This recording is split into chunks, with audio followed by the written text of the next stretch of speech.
तो इंटीग्रल का एक और नाम होता है जिसे हम बोलते हैं एंटी डेरिवेटिव, मतलब जिन फंक्शन को हम डिफरेंशिएट कर सकते हैं उन्हीं फंक्शन को हम इंटीग्रेट कर सकते हैं। यानी dy by D x F x अगर एफ डैश एक्स है तो integration of F dash x D x क्या होगा, एफ एक्स। अब एक इंपॉर्टेंट बात जो आपको समझानी है कि अगर डिफरेंशिएशन में मान लीजिए कोई फंक्शन कांस्टेंट है तो भी इसका डिफरेंशिएशन तो एफ डैश एक्स ही होगा। तो अब इंटीग्रल में क्या होता है कि जब आपको ये पता था तो आपने ये रिजल्ट लिखा, अब आपको ये पता है तो आपने ये रिजल्ट लिख दिया।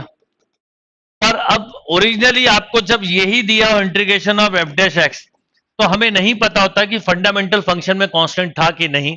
तो इसलिए हम हर इंटीग्रल में एक प्लस सी ऐड करते हैं और इसी वजह से इसका नाम इंडेफिनेट कहलाता है, क्योंकि सी की वैल्यू फिक्स नहीं होती। सी की वैल्यू 0 भी हो सकती है, सी की वैल्यू 1 भी हो सकती है, log 2 भी हो सकती है, कुछ भी हो सकती है, इसलिए इसका नाम इंडेफिनेट है। तो जब इंडेफिनेट इंटीग्रल पढ़ते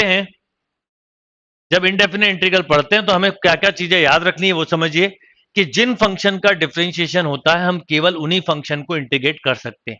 और इसीलिए कई बार हम इंडेफिनेट के क्वेश्चन को ऑप्शन से कर लेते हैं, क्योंकि ऑप्शन में जो आंसर ऑप्शन दिए होते हैं उनको डिफरेंशिएट करने पे क्वेश्चन बन जाता है। बट इस टेक्निक में दो लॉस है। नंबर वन कि चारों ऑप्शन को डिफरेंशिएट करने का टाइम बढ़ जाता है, और नंबर टू कि जब कभी डेफिनेट का क्वेश्चन आप करोगे, डेफिनेट इंटीग्रल का, तो फिर आपको प्रॉब्लम आ जाएगी। इसलिए इनडेफिनेट की टेक्निक सीखना बहुत जरूरी है।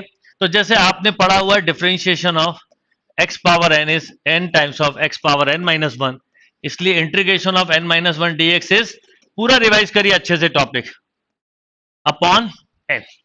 इसलिए नॉर्मली हम इस फॉर्म में याद ना रख के ऐसा कर लेते हैं।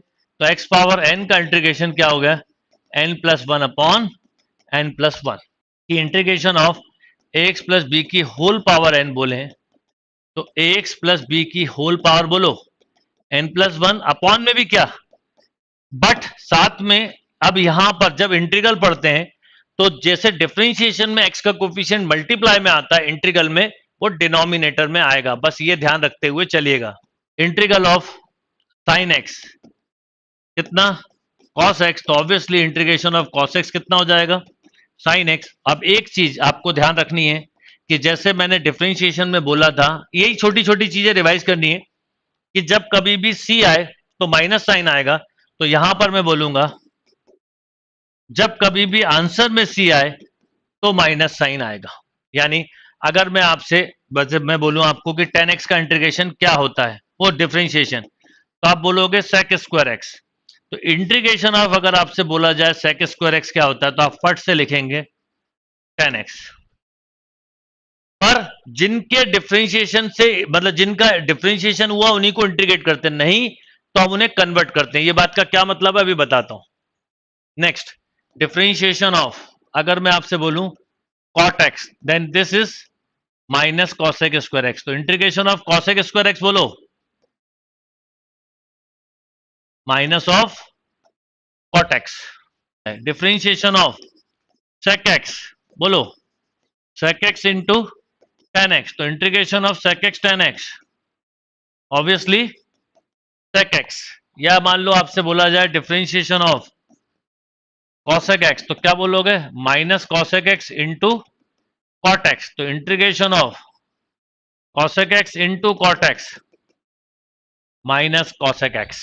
इनवर्स में आप लोगों को याद होगा जैसे साइन इनवर्स x क्या होता है 1/रूट, और अगर कॉस इनवर्स x होता है तो आप माइनस लिखते हो। तो एक छोटा सा ध्यान रखना है कि इंटीग्रल में अगर मैं आपसे बोलूं कि रूट 1 माइनस एक्स स्क्वायर, तो आप लिखेंगे साइन इनवर्स x, और अगर मैंने आप या फिर लिख सकते हो क्या बेटा, माइनस का कॉस इनवर्स x। जब भी सी आएगा निगेटिव आएगा। नेक्स्ट, जैसे डिफरेंशिएशन ऑफ, अब जो मैंने आपसे पूछा था टेन इनवर्स x 1 और कॉट होता तो माइनस, तो अब आप ध्यान रखिएगा 1 प्लस एक्स स्क्वायर हो तो टेन इनवर्स एक्स, या फिर माइनस कॉट इनवर्स एक्स।